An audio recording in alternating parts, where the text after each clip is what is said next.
Bonjour et bienvenue sur j'aicompris.com. Alors dans cette vidéo, on va s'entraîner sur les grandeurs. On a une machine à laver qui, lors d'un essorage, tourne à 1800 tours en 2 minutes. Et on aimerait connaître cette vitesse en tours par minute et aussi en tours par seconde. Alors si tu penses savoir faire, appuie sur pause et essaye de faire tout seul cet exercice. Et sinon, on va expliquer tout de suite comment faire. Donc, allons-y, corrigeons cet exercice. Et pour savoir à quelle vitesse la machine tourne, eh bien, on prend le nombre de tours que fait la machine pendant un certain temps divisé par ce temps. C'est la formule qu'on nous rappelle ici. Et on nous demande si la vitesse est une grandeur produit ou une grandeur quotient. Mais pour calculer la vitesse, vous voyez qu'on fait une division. Donc, c'est une grandeur quotient. Si on avait fait une multiplication, ce serait une grandeur produit. Voilà, c'est ce que j'ai écrit ici.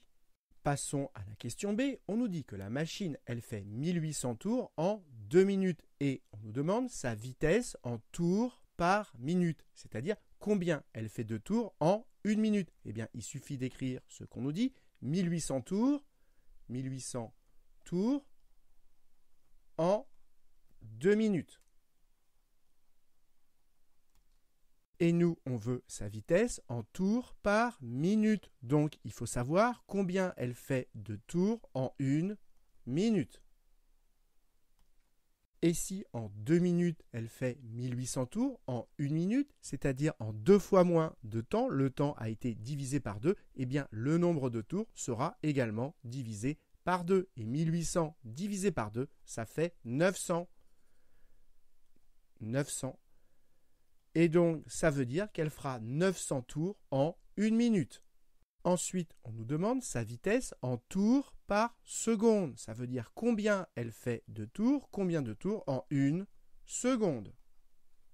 Et 1 minute, c'est 60 secondes. Mais nous, ce qui nous intéresse, c'est ce qui se passe pour 1 seconde. Et pour passer de 60 secondes à 1 seconde, le temps a été divisé par 60. Et si le temps est divisé par 60, eh bien, le nombre de tours est également divisé par 60.